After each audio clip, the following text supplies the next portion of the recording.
Hello friends, मैं जावेद एक बार फिर से आपका श्योर सक्सेस एकेडमी में स्वागत करता हूं। जैसा कि आपको पता है कि हम मध्य प्रदेश जीके पढ़ रहे हैं, मध्य प्रदेश सामान्य ज्ञान पढ़ रहे हैं आसान भाषा में और ट्रिक के साथ। और हमारा यह छठा चैप्टर चल रहा है जिसके अंतर्गत हम पढ़ रहे हैं मध्य प्रदेश की जनगणना। और ये हमारा जनगणना का चौथा और आखिरी वीडियो होगा। अगर आप इस वीडियो चैनल पर नए हैं, ये वीडियो आपके पास पहली बार सामने आ रही है, तो सबसे पहले आप श्योर सक्सेस एकेडमी चैनल को सब्सक्राइब कर लीजिए। प्ले लिस्ट में जाके जो है आप सारे वीडियोस देखते हुए नोट्स बना लीजिए। अगर आपको विश्वास नहीं होता कि ये चैनल अच्छा है या बुरा है, तो आप इस वीडियो के या प्रत्येक वीडियो के डिस्क्रिप्शन में जाके देख लीजिए। मैंने पुराने सारे वीडियो के लिंक डाले हुए हैं ताकि आपको इस चैनल की महत्ता के बारे में, महत्वपूर्णता के बारे में पता चल जाए। ये यूट्यूब का एकमात्र ऐसा चैनल है जहां पूरा एमपीजी के आसान भाषा में और ट्रिक के साथ पढ़ाया जा रहा है। और मुझे पूरा विश्वास है कि आपको इससे फ़ायदा हो रहा होगा। आपके लाइक और सब्सक्राइब ये बता रहे हैं। चलिए, मध्य प्रदेश जनगणना का आखिरी वीडियो हम देखते हैं। इसमें हम पढ़ेंगे बहुत ही महत्वपूर्ण फैक्ट्स जो आपको याद रखने हैं, लेकिन याद होते नहीं। लेकिन टेंशन लेने की ज़रूरत नहीं है, जावेद सर है ना, तब तक आपको बिल्कुल किसी चीज़ को याद करने के बारे में डरना नहीं है। बड़ी आसान ट्रिक से समझाऊंगा ताकि आपको एक ही बार में याद हो जाए। चलिए, दो पॉइंट अपन एक साथ देखते हैं। पहला पॉइंट देखिए, सर्वाधिक अनुसूचित जनजाति या एसटी वाला जिला या सर्वाधिक अनुसूचित जनजाति प्रतिशत वाला जिला। ठीक है, सबसे पहले तो आपको ये पता होना चाहिए कि जनरल होता है जिसको सामान्य बोलते हैं, ओबीसी होता है जिसको पिछड़ा वर्ग बोलते हैं, एससी होता है जिसको अनुसूचित जाति बोलते हैं, और एसटी जिसको अनुसूचित जनजाति। और अनुसूचित जनजाति को मध्य प्रदेश में या पूरे भारत में सबसे ज़्यादा आरक्षण मिलता है, चाहे वो नौकरी हो या अन्य जगह पे इंस्टीट्यूशन या अन्य किसी प्रकार की गवर्नमेंट संस्थाएं हो। तो सबसे पहले बात करते हैं सर्वाधिक अनुसूचित जनजाति वाला जिला कौन सा है, तो आप बताएंगे धार। और सर्वाधिक अनुसूचित जनजाति प्रतिशत वाला जिला कौन सा है, तो आप बताएंगे अलीराजपुर।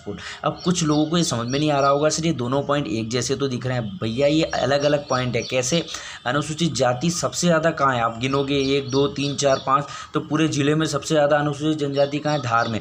प्रतिशत वाइज, प्रतिशत का मतलब माना अलीराजपुर में 100 लोग रहते हैं। फॉर एग्जांपल मान लो अलीराजपुर में 100 लोग रहते हैं, तो 100 में से मान के चलो 90 या 95 लोग एसटी के ही हैं। उसको बोलते हैं प्रतिशत, कि जितनी भी वहाँ पे जनसंख्या है उसमें सर्वाधिक मात्रा में किस जनजाति के लोग हैं, अनुसूचित जनजाति के लोग हैं। ठीक है, अब ट्रिक पे आ जाते हैं। सर्वाधिक अनुसूचित जनजाति वाला जिला धार। देखो, एसटी को सबसे ज़्यादा मध्य प्रदेश में आरक्षण मिलता है, भारत में आरक्षण मिलता है। तो इन लोगों की जहाँ ये लोग ज़्यादा इकट्ठे हो जाएंगे, सर्वाधिक जहाँ पे एसटी ज़्यादा इकट्ठे हो जाएंगे वहाँ इनकी धार हो जाएगी। धार होता ना तलवार की जैसे धार हो, तो जिस विभाग में, शिक्षा विभाग ले लो, जहाँ पे भी सरकारी नौकरी निकल गई, जहाँ पे भी एसटी ज़्यादा होगा उनकी क्या हो जाएगी, धार हो जाएगी। क्या हो जाएगी, धार। अब धार होगी तो क्या होगा, तो देखिए सर्वाधिक अनुसूचित जनजाति प्रतिशत वाला जिला अलीराजपुर, राजपुर पूरी जगह इनका राज हो जाएगा। है ना मस्त ट्रिक। वापस से सुनो, सर्वाधिक जहाँ पे एसटी के लोग ज़्यादा इकट्ठे हो जाएंगे, जिस सरकारी नौकरी में एसटी के ज़्यादा लोग, जिस सरकारी विभाग में एसटी के ज़्यादा लोग इकट्ठे हो जाएंगे, इनकी धार हो जाएगी।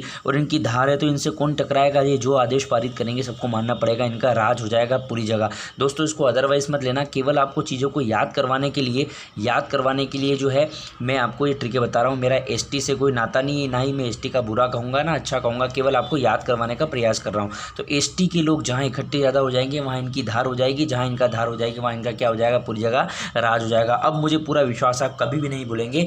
जैसे प्रश्न आ जाएगा कि बताइए मध्य प्रदेश में सबसे ज़्यादा एसटी कहाँ है, तो आप बताएंगे धार, एसटी की धार। और सर्वाधिक एसटी प्रतिशत में कहाँ है, तो आप बताएंगे राजपुर, अलीराजपुर, पूरी जगह इनका राज हो जाएगा। आगे बात करते हैं, सबसे कम अनुसूचित जनजाति वाला जिला या सबसे कम अनुसूचित जनजाति प्रतिशत वाला जिला। ये दोनों एक ही है, तो इसलिए एक ही बार बता रहा हूँ ना। अनुसूचित जनजाति सबसे कम भिंड में है और प्रतिशत में भी भिंड में है। तो अब कैसे याद रखें, देखो सबसे ज़्यादा जहाँ पे होंगे वहाँ तो इनकी धार हो जाएगी और इनका राज हो जाएगा। लेकिन अगर ये सबसे कम जहाँ पे है तो, अरे सबसे कम जहाँ पे है तो सरकारी विभाग में लोग तो चाहिए ना काम करने वाले। जहाँ ये नहीं होंगे वहाँ कौन होगा, एससी होगा, वहाँ ओबीसी होगा, वहाँ जनरल होगा। तो जहाँ पे ये ज़्यादा होंगे वहाँ तो इनकी धार होगी और राज हो जाएगा। जहाँ पे ये कम होंगे वहाँ पे अन्य लोगों की भीड़ हो जाएगी, अन्य लोग कौन, अनुसूचित जाति हो गया, अन्य लोग कौन, ओबीसी हो गया, अन्य लोग कौन, जनरल हो गया। समझ में आ रहा है। तो जहाँ पे एससी जहाँ पे एसटी कम है वहाँ पे भीड़ हो जाएगी अन्य लोगों की। तो याद हो गया, सबसे कम अनुसूचित जनजाति भी भिंड में है और सबसे कम अनुसूचित जनजाति प्रतिशत में भी भिंड में है।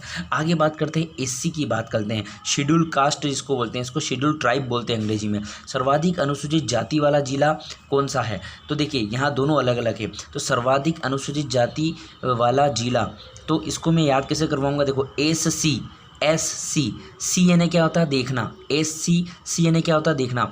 तो मध्य प्रदेश में कौन सी जगह देखने लायक है? SC, तो आप बताएंगे इंदौर है। भैया इंदौर सबसे बड़ी सिटी ना, एक तरीके से मेट्रो सिटी मध्य प्रदेश की। सब कुछ बड़े बड़े जो पर्यटन स्थल वो कहाँ पे हैं? इंदौर में ही। इंदौर के पास मऊ पीथमपुर यहाँ पे। तो सबसे ज़्यादा SC कहाँ पे है? सबसे ज़्यादा SC कहाँ पे? तो आप बताएंगे सबसे ज़्यादा SC है भिंड में। सर्वाधिक SC प्रतिशत वाला जिला, सर्वाधिक SC प्रतिशत वाला जिला कौन सा था? उज्जैन। तो SC देखने सबसे ज़्यादा देखने लायक मध्य प्रदेश में क्या है? तो इंदौर है और उज्जैन है। तो बोलेंगे उज्जैन में कहाँ है? तो उज्जैन में महाकाल मंदिर है ना, मंदिरों का शहर कहते हैं, बहुत ज़्यादा मंदिर है, तो बहुत ज़्यादा स्थान है देखने लायक। तो SC, तो इसको कैसे याद रखेंगे? इसको याद रखेंगे C, ये भी C, सबसे ज़्यादा देखने लायक चीज़ क्या है? C, क्या देखने लायक क्या है? एक तो इंदौर है और एक उज्जैन है। इसका उल्टा सबसे कम अनुसूचित जाति वाला जिला और सबसे कम अनुसूचित जाति प्रतिशत वाला जिला, झाबुआ। ठीक है, तो इसे कैसे याद रखेंगे?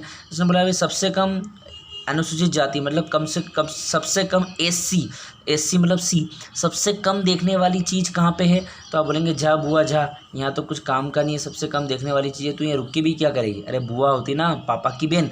तो सबसे कम C, ये सबसे ज़्यादा C, सर्वाधिक SC, सर्वाधिक C इंदौर उज्जैन, सबसे कम झाबुआ, सबसे कम है यहाँ तो तू देखने लायक कुछ भी नहीं, क्या करेगी? रुक के तो अपने घर जा।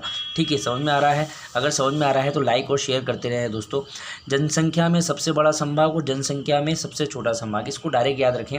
सबसे बड़ा संभाग है इंदौर और सबसे छोटा संभाग है नर्मदापुरम। इसको कैसे याद रखेंगे? इंदौर का ई ले लो और नर्मदापुरम, जिसको पहले होशंगाबाद बोलते थे, बाद में इसका नाम नर्मदापुरम हो गया 2008 में, है ना। तो इंदौर सबसे बड़ा संभाग, सबसे छोटा संभाग नर्मदापुरम।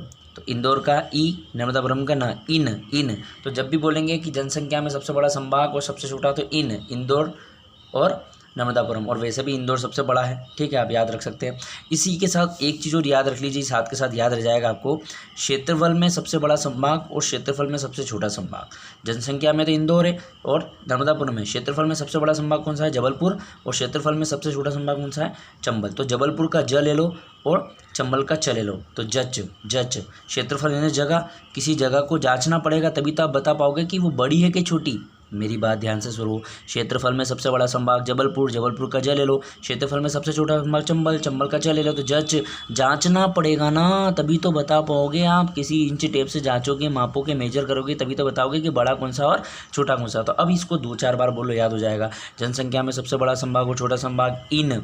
क्षेत्रफल में सबसे बड़ा संभाग और सबसे छोटा संभाग जच, जैसे जबलपुर, जैसे चंबल, ई से इंदौर, न से नर्मदापुरम। आगे बात करते हैं जनसंख्या में सबसे बड़ी तहसील। जनसंख्या में सबसे बड़ी तहसील, अरे यार कितनी आसान बात है यार। संभाग में भी इंदौर बड़ा, जिले में भी इंदौर बड़ा और तहसील में भी इंदौर बड़ा। अब तो नहीं भूलोगे, इससे अच्छी ट्रिक का मिलेगी आपको। सबसे बड़ा संभाग कौन सा? तो बोले इंदौर। सबसे बड़ी तहसील कौन सी? इंदौर। और पिछले लेक्चर में बताया था कि सबसे बड़ा जिला भी कौन सा है? तो इंदौर है। तो अब तो याद हो गया। जनसंख्या में सबसे छोटी तहसील रोन। इसे कैसे याद रखेंगे? सबसे छोटी तहसील रोन भिंड में आता है। देखो रोना है। क्यों? सबसे छोटा है। अरे जो जनसंख्या में कम होगा उसकी कोई आवाज़ सुनता है क्या? बोलते ना कि यार उंगली मिलके मुट्ठी बन जाती है। तो उंगली को तोड़ना आसान है, मुट्ठी को तोड़ना मुश्किल है। एक लकड़ी को और कोई तोड़ सकता है, लेकिन लकड़ियों का ग्रुप होता है उसे कोई नहीं तोड़ सकता। तो जनसंख्या में छोटी है। कोई व्यक्ति अगर जनसंख्या में अल्पसंख्यक होगा तो बेचारा रोएगा ही ना, उसकी आवाज़ कौन सुनेगा? भाई बहुसंख्यक की आवाज़ सुनते हैं। सरकार किससे डरती है? बहुसंख्यकों से, अल्पसंख्यकों से थोड़ी डरती है। तो जनसंख्या में सबसे छोटी तहसील रोन, तो वो रोएगा। ठीक है, आगे बात करते हैं क्षेत्रफल में सबसे बड़ा जिला। ये तो कई बार परीक्षा में पूछा जा चुका है। क्षेत्रफल में सबसे बड़ा जिला कौन सा है? तो आप बताइए छिंदवाड़ा। इतना बड़ा जिला है कि इसमें छिद्र कर दिया तो भी वो छिद्र नहीं दिख रहा है ना। याद कैसे करेंगे? क्षेत्रफल में सबसे बड़ा भाग छिंदवाड़ा। इतना बड़ा है जिला कि उसमें छिद्र कर दिया, मतलब खड्डा कर दिया तो भी नहीं दिख रहा है। क्षेत्रफल में सबसे छोटा जिला दतिया। अच्छा, ये ध्यान रखना है, 2011 के हिसाब से बता रहा हूँ, क्योंकि क्षेत्रफल में सबसे छोटा जिला और जनसंख्या में सबसे छोटा जिला अभी रिसेंटली बना है, निवाड़ी जिला जिला टीकमगढ़ का 52वां जिला है ना। अगर पूछे कि वर्तमान परिप्रेक्ष्य में सबसे छोटा जिला कौन सा है जनसंख्या में भी क्षेत्रफल में, तो क्या बताएंगे निवाड़ी। लेकिन 2011 के हिसाब से पूछे तो क्षेत्रफल में कौन सा आएगा दतिया, और जनसंख्या में मैंने कौन सा बताया था हरदा। आखिरी 2 पॉइंट और देख लेते हैं। मध्य प्रदेश में कुल एसटी कितने हैं, अनुसूचित जनजाति कितनी है, तो आप बताएंगे 21.1%। 100 लोगों में से 21 लोग कौन से हैं एसटी के। और मध्य प्रदेश में कुल एससी कितने हैं, एससी का परसेंट कितना है 15.6।